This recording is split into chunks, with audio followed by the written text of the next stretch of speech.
વેદના લઈને આવ્યા છે, દુઃખ લઈને આવ્યા છે. એનું દુઃખ છે. મને વ્યક્તિગત પણ દુઃખ છે ને આગેવાનોને પણ દુઃખ છે.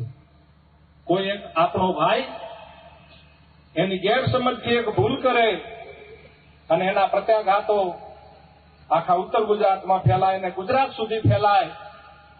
આવી કમનસીબ ઘટના સમાજ માટે બીજી ન હોઈ શકે. દુઃખદ ઘટના છે અને સખત શબ્દોમાં હું વ્યક્તિગત રીતે વખોડું છું અને આપ સૌના સહકારથી વખોડું છું.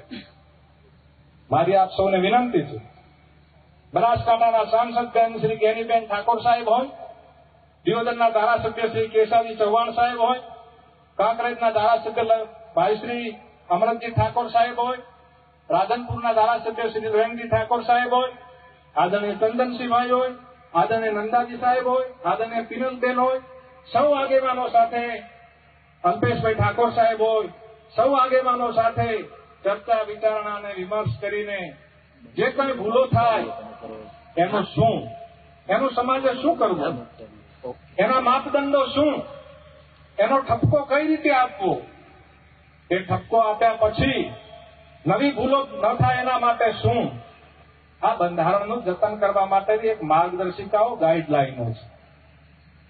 અને વિશેષ અભિનંદન આપું છું યુવાન દોસ્તોને કે જ્યારે સોશિયલ મીડિયા ઉપરની વાતો આવે ત્યારે પોઝિટિવ રીતે તમે સોશિયલ મીડિયા ચલાવો છો. તમામને અભિનંદન આપું છું અને ટકોર પણ કરું છું કે નેગેટિવ વિષયને ક્યારેય ન ચલાવતા. તમે આ સમાજનું અને દેશનું ભવિષ્ય છો. તમારા ઉપર તમે સમાજનો પાયો છો. સોશિયલ મીડિયા એ સમાજનો પાયો છે. યુવાન દોસ્તોને મારી વિનંતી છે કે નેગેટિવ જતું હોય તો એને રોકજો અને એમાંથી પોઝિટિવ બનાવવાનો પ્રયત્ન કરજો.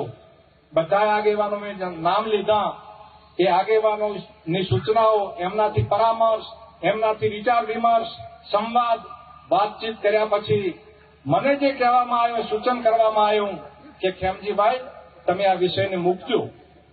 એટલે મને 3-4 બાબતો જે આગેવાનોએ જે ગાઈડલાઈન આપી છે, માર્ગદર્શિકા આપી છે, એના અનુસંધાને હું તો માત્ર તમારો દીકરો જ ચિઠ્ઠીનો ચાકર છું, એનાથી વધારે કંઈ નથી. માત્ર જે સમિતિએ, આપણે 3 જિલ્લાની સમિતિના જે સૂચનો હતા, મને જે આદેશ થયો કે ભાઈ તમારે વાંચવાના છે તે 3-4 બાબતોના મુદ્દાઓ, આ બંધારણ ભવિષ્યમાં ન તૂટે, એનું જતન થાય, એના માટેની શું આપણે વ્યવસ્થાઓ છે એની વાત મૂકવાની છે સમાજને. એટલે હું જે 3-4 બાબતો છે આપની સમક્ષ, જે આપણા આગેવાનશ્રીઓ મને સૂચન કર્યું હતું, નક્કી કર્યું હતું, અને આ ગાઈડલાઈનને, આ માર્ગદર્શિકા ભવિષ્યમાં આપણે જળવાઈ રહેશે. નવી કોઈ ભૂલ નહીં કરે એવી અપેક્ષા રાખીએ છીએ. છતાં પણ ક્યાંક થાય તો એ બધા માટે આ નિયમો લાગુ પડશે. અમરતજી સાહેબ, કોઈ એક વ્યક્તિ માટે નથી.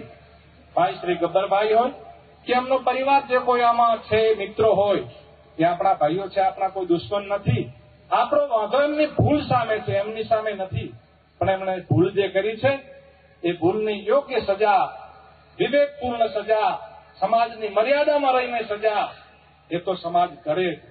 એમાં કોઈ ભૂલની સજા ન હોય, કર્મની સજા ન હોય, એવું ક્યારેય ન બની શકે. ઠાકોર સમાજ તેમને 1 વર્ષ માટે જ્ઞાતિ બહાર, એટલે કે નાત બહાર મૂકવાનો નિર્ણય કરે છે. 1 વર્ષ પછી સમાજના બંધારણ દિવસની ઉજવણી વખતે જાબડિયા ગામના ઠાકોર સમાજની ગ્રામ સમિતિ તેમને સમાજમાં પરત લેવાની વિનંતી કરે તો તે અભિપ્રાય ડીસા ઠાકોર સમાજ તાલુકા સમિતિના ધ્યાન ઉપર મૂકીને ગુણ દોષના આધારે સમીક્ષા કરીને નિર્ણય કરવામાં આવશે. એનો યોગ્ય દંડ કરવામાં આવશે. આ વ્યક્તિઓને સામાજિક, આર્થિક કે ધંધાકીય કોઈ પણ જાતનો સમાજે સાથ સહકાર આપવો નહીં અને સહકાર આપનાર વ્યક્તિ સમાજનો દોષિત ગણાશે.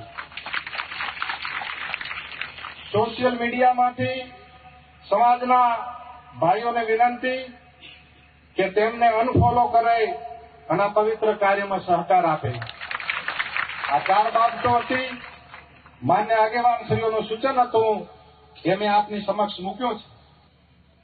પાછી ખેમજીભાઈએ વાત કરી એ પ્રમાણે 4/1/2026 ના રોજ સમસ્ત બનાસકાંઠા, વાવ થરાદ અને પાટણ જિલ્લાનું બંધારણ બન્યું.